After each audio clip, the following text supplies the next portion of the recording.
जय हिंद। देखिए, आज हम बात करने वाले हैं कोरल रीफ्स की, प्रवाल भित्तियों की। जानेंगे कि ये क्या होती है, इनके लिए बनने के लिए कौन सी जो अनुकूल दशाएं होती है, इनके कितने प्रकार होते हैं तथा इनसे जो संबंधित समस्याएं हैं वो कौन कौन सी है और इनका क्या महत्वपूर्ण योगदान होता है। ये सब आज हम इनकी बात करेंगे। और ये जो पीडीएफ है आप टेलीग्राम से डाउनलोड कर लेना, उसकी लिंक आपको नीचे जो है डिस्क्रिप्शन में मिल जाएगी। तो चलिए बढ़ते हैं आगे और जानते हैं प्रवाल भित्तियों के बारे में। इसे हम ज्योग्राफी में पढ़ते हैं क्योंकि ये जो है समुद्र में बनने वाली एक स्थलाकृति होती है, इसलिए हम इसे ज्योग्राफी में पढ़ते हैं। लेकिन ज्योग्राफी से ज़्यादा इसका जो महत्वपूर्ण योगदान होता है वो पर्यावरण के लिए होता है, क्योंकि न जाने कितने जीवों को ये जो है प्रवाल भित्तियाँ आश्रय देती है। उनके लिए जो है बहुत सारे जीवों के लिए ये महत्वपूर्ण हो जाती है।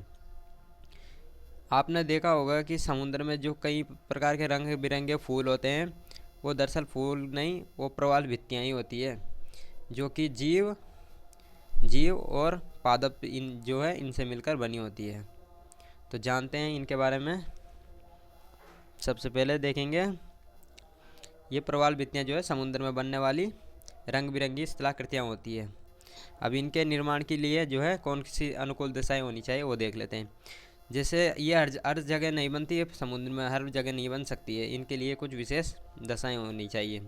जैसे तापमान की बात करें तो तापमान 19 डिग्री सेल्सियस से लेकर 23 डिग्री सेल्सियस तक इनके बीच जो है तापमान होना चाहिए, तभी वहाँ पर ये बनने के लिए जो संभव हो सकती है।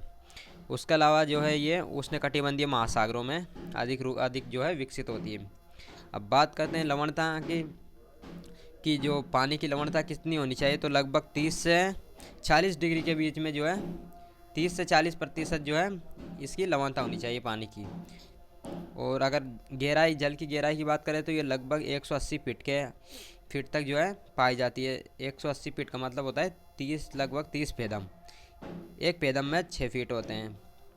अब अगर बात करें जल की स्वच्छता की, तो ये जो है इसमें गाद नहीं होना चाहिए, अवसाद नहीं होना चाहिए। अवसाद से क्या है कि जैसे जीव कुछ खाने के लिए अपना मुंह निकालते हैं तो उसमें जो है यह अवसाद उनके पेट में चले जाते हैं और वो वहीं पर मर जाते हैं। इसलिए जल जो है बिल्कुल स्वच्छ होना चाहिए। और बात करें तो समुद्री जो है चबूतरा भी होना चाहिए उनके विकास के लिए, जहाँ से पर जो है मग्न तट पर, जैसे यहाँ पर कुछ इनके विकसित होने के लिए जो है चबूतरा होना ज़रूरी है। अब बात करते हैं, जैसे यहाँ पर दो दो जीव रहते हैं, मिलकर रहते हैं, ये इसे हम सह संबंध कहते हैं, सहजीविता भी कह सकते हैं, कोरिलेशन। जैसे एक होता है प्रवाल और एक होता है जूजेंतले। अब यहाँ पर बात कर लेते हैं, ये प्रवाल होता है, ये जीव होता है। यहाँ पर होता है ये जूलॉजी का भाग हो जाता है, और ये जो है पादप एक, ये बोटनी का भाग हो जाता है। अब ये प्रवाल जो है ये रंगहीन होता है, इसमें कोई रंग नहीं होता है। ये रंग बिरंगे सिर्फ जूजेंतले की वजह से लगते हैं प्रवाल भित्तियाँ। ये प्रवाल जो है बिल्कुल रंगीन होता है। ये एक जीव पादप है, जीव जीव होता है। और ये क्या है कि ये चूने की खोल में रहता है। अब इसके पास जो है आवास तो है, लेकिन इसके पास जो है अपना भोजन नहीं है, ये दूसरों पर भोजन के लिए निर्भर रहता है। अब इसके पास आवास तो है। अब ये जीव जंतु क्या है कि इसकी ये एक पादप प्लवक है और अरे बुरे ये कलरफुल होता है। अब ये क्या करता है कि प्रकाश संश्लेषण जो है इसकी उपस्थिति में ये भोजन बना लेता है, लेकिन इसके पास आवास नहीं है। और इसके पास आवास है लेकिन भोजन नहीं है, तो ये दोनों, अब ये क्या करता है कि ये तो आवास दे देता है इसको रहने के लिए और ये भोजन दे देता है, इसलिए ये दो दोस्त आपस में मिलकर रहते हैं। इसे से संबंध कोरिलेशन कहते हैं। अब जानते हैं आगे। अब क्या होता है कि जैसे ये प्रवाल विरंजन शब्द आता है यहाँ पर। प्रवाल विरंजन का क्या मतलब होता है कि ये प्रवालों के नष्ट होने की जो है प्रक्रिया हो जाती है। जब गर्म पानी होने लगता है, टेम्परेचर बढ़ने लगता है समुद्र का, तो क्या होता है कि ये सर्वाइव नहीं कर पाते हैं अधिक तापमान में और धीरे धीरे जो है सफ़ेद होने लगते हैं। इसे कहते हैं प्रवाल विरंजन, और धीरे धीरे मरने लगते हैं। प्रवालों का विकास समुद्र तल के ऊपर कभी नहीं होता है, इन्हें समुद्री वर्षावन भी कहा जाता है। अब देखते हैं आगे। अब जैसे उष्णकटिबंधीय जो महाद्वीप हैं उनके पूर्वी भागों में ये अधिक रूप से विकसित होते हैं। क्यों होते हैं? क्योंकि यहाँ का जो है, यहाँ पर जो है ट्रेड विंड्स भी चलती है, हवाएं चलती है, और यहाँ का जो तापमान भी अधिक होता है महाद्वीपों के जो है पूर्वी भाग के, इधर टेम्परेचर कम होता है इसलिए यहाँ पर बहुत कम विकसित होते हैं। प्रवाल भित्तियों की देखते हैं। एक प्रकार की समुद्री स्थलाकृति है जो चूना प्रधान जीवों के स्थिरीकरण से जो है विकसित होती है। प्रवालों द्वारा छोड़े गए कैल्शियम कार्बोनेट से निर्मित ये जो जीव होते हैं ये कैल्शियम कार्बोनेट के जो है बने होते हैं।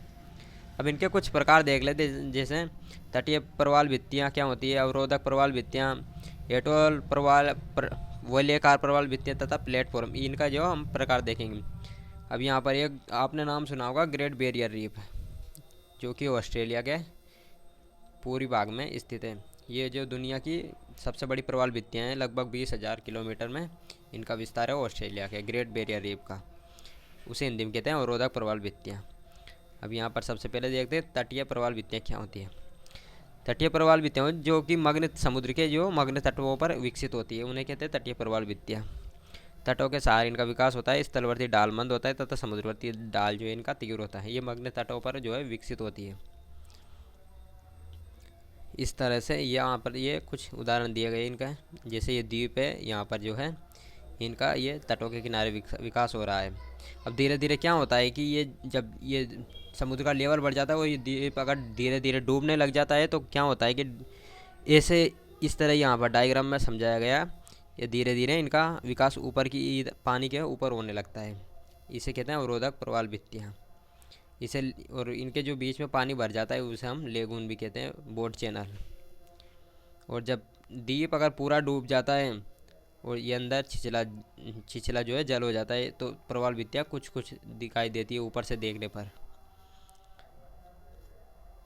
अब बात करते हैं इनके जो है वितरण की, तो यहाँ पर ये दे रखी है ऑस्ट्रेलिया के पूर्वी भाग में great barrier reef, great barrier reef कहते हैं। ये दुनिया की सबसे बड़ी प्रवाल भित्ति है जो लगभग 20,000 किलोमीटर के लगभग है। तूफान चक्रवात को रोकने में ये बहुत महत्वपूर्ण भूमिका जो है निभाती। इसके अलावा जो है इसका वितरण यहाँ पर दिया गया है मैप में, आप इसे देख लेना। यहाँ पर दिया गया है इधर इधर मेडागास्कर के आसपास। भारत का लक्षद्वीप जो है वो भी प्रवाल भित्तियों से ही जो है मिलकर बना हुआ है। इसके अलावा फिलीपींस में इस तरह की जो है पाई जाती है, और फिलीपींस में जो है दूसरी सबसे बड़ी प्रवाल भित्ति पाई जाती है ग्रेट बैरियर रीफ के बाद में। अब प्लेटफॉर्म प्रवाल भित्तियाँ क्या होती है देख लेते, जैसे महाद्वीपीय मग्न तटों पर इनका जो है निर्माण होता है। यहाँ पुराने जो बैरियर रीफ होते हैं उन पर भी इनका जो है मरे हुए जीवों पर जो है इनका विकास हो सकता है। सभी दिशाओं में जो है इनका विकसित होती है और अरीय प्रारूप इनका होता है। जब पुराने बैरियर रीफ पर विकसित होती है लीनियर इसे कहते हैं, जैसे कि यहाँ पर उदाहरण दिया गया है कैरेबियन सागर में इसी तरह की जो है प्लेटफॉर्म तरह की प्रवाल भित्तियाँ विकसित होती हैं। और जो भारत के जो लक्षद्वीप की तरफ जो है वो यू शेप में जो है प्रवाल भित्तियों का निर्माण करते हैं। इस तरह की जो प्रवाल भित्तियाँ भारत के लक्षद्वीप की तरह इनका प्लेटफॉर्म रीफ जो है विकसित होती है। प्लेटफॉर्म रीफ का विकास एटोल के ऊपर हो तब इसे क्या कहते हैं, पेच रीफ इसे कहते हैं। अब इनसे जो समस्याएं क्या क्या इनकी समस्याएं होने लग रही है इनको, जैसे ग्लोबल वार्मिंग हो रही है, प्रदूषण, प्लास्टिक पोल्यूशन, इनका अतिदोहन को हो रहा है, गलत पद्धति से जो है मछलियों को पकड़ा जा रहा है, मारा जा रहा है। इसके अलावा पर्यटन भी काफ़ी विकसित हो गया है। बीमारियाँ, कोरल फ्लैग और अन्य इनमें जो है इनसे जो है इनसे प्रवाल विरंजन की समस्याएं उत्पन्न हो रही है और ये नष्ट होने की जो है। और अब इनका जो है महत्व देख लेते हैं, जैसे पारितंत्र के लिए बहुत महत्वपूर्ण है। ये अनेक जीवों के लिए जो है आश्रय प्रदान करती है। संकेतक प्रजाति, मतलब जब समुद्र में मान लो कुछ भी कोई गड़बड़ होती है तो ये हमें संकेत के रूप में सूचना दे देती है। ये मूंगे के लिए भी जानी जाती है, जैसे मूंगे बहुत लोग देखे होंगे आपने जो कि अंगूठी में वो पैरे रखे हैं, वो मूंगा होता है, ये प्रवाल भित्तियों का ही बना होता है, कलरफुल रहता है जो। इसके लिए ये आर्थिक रूप से महत्वपूर्ण है, सांस्कृतिक रूप से, जैव विविधता के लिए तो बहुत ही ज़्यादा महत्वपूर्ण है। तो ये प्रवाल भित्तियों का आज का ये टॉपिक था। मिलते हैं अगली वीडियो में, और ये जो PDF है आप टेलीग्राम से डाउनलोड कर लेना।